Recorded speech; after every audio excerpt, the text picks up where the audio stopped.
Ambiance dans les coulisses, ça bouge dans tous les sens. Oui, je suis un peu habituée, je suis à l'aise, ça va. C'est la première fois, mais ça va aller. Marcher comme ça devant tout le monde avec tout ça, c'est beaucoup. Hein. Ça, on va jamais déjà défiler en lingerie. Jamais, ce sera la première fois. Baptême de la lingerie. Hier, j'ai défilé en short, c'était déjà chaud, alors qu'aujourd'hui en lingerie, on va voir ce que ça a donné. Énormément de pression parce que c'est ma première collection en lingerie. Et déjà, ça a été très difficile de convaincre les filles pour défiler en lingerie. Et pour moi, c'est un défi parce que je ne dois pas rater cette sortie, je ne dois pas rater l'envie que j'ai derrière la chose d'avoir une réussite. Donc oui, clairement, c'est une pression énorme pour moi. Je compte juste sur toi pour vraiment aller vite quand tu vas changer. Ok. C'est la pièce que je voulais sortir pour commencer, mais cette pièce, ils ne veulent pas. Il me faut 4 filles. Il me faut 4 filles qui doivent sortir avec ces trucs-là. Parce que sinon, je n'ai pas de bouquet final. Ouais.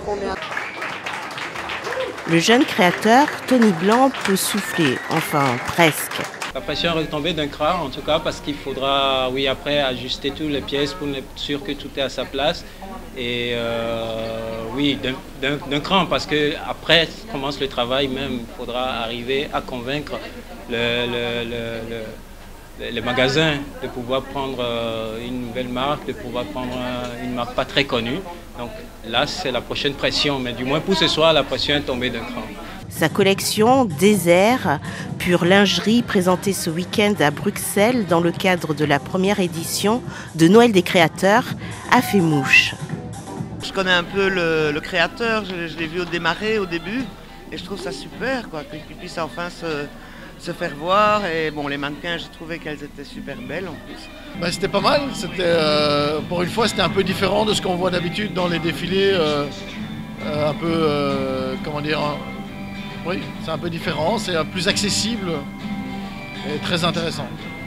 Oui, c'était plutôt mignon, on peut dire ça comme ça. Bon, il y avait de tout, mais c'était plutôt mignon dans l'ensemble. Et puis les pièces sont jolies. Je ne parle pas des demoiselles, je parle des pièces qui étaient portées.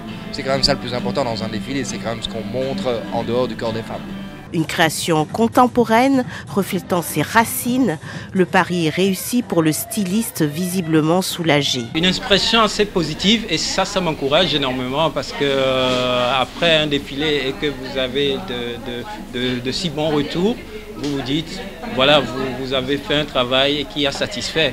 Et ça, c'est important d'avoir cette réaction. Et ça me touche énormément du public qui était là d'ailleurs déjà et qui a pu voir ce qui s'est passé et qui ont pu apprécier. Et ça, c'est la première rémunération quand tu finis un travail et que tu reçois de l'appréciation.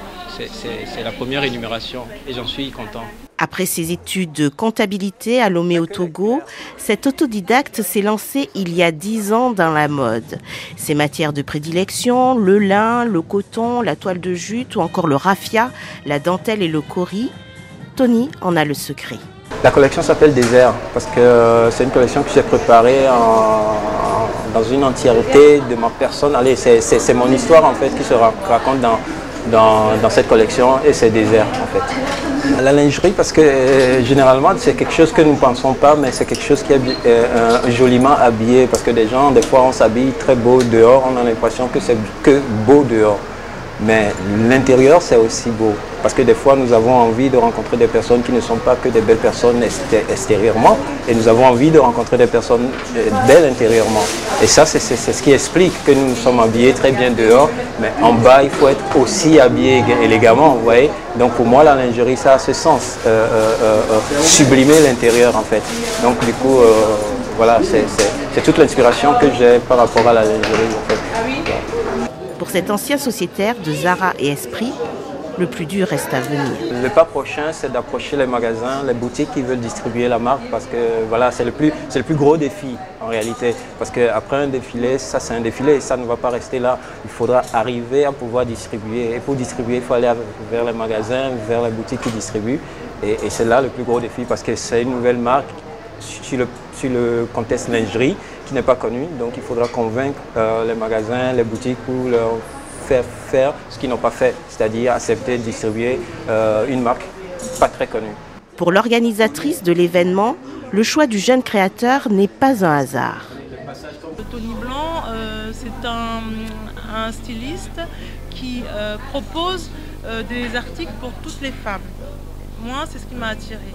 par ce créateur. Bon, je le connais depuis quelque temps déjà et j'ai voulu l'inviter ici aujourd'hui parce qu'il est très original. Ses produits sont de qualité et correspondent vraiment à ce qu'une femme d'aujourd'hui peut rêver. En tout cas, moi, en tant que femme ronde, j'apprécie vraiment sa marque, ses modèles, donc voilà. J'ai voulu organiser cet événement parce qu'avant tout je suis une créatrice moi-même, je fais les choses de mes mains et donc voilà, ça fait depuis quelques années que je me suis inscrite sur le site Little Market qui est un site où les gens comme moi en fait se sont réunis et font des petites choses et vendent sur ce site.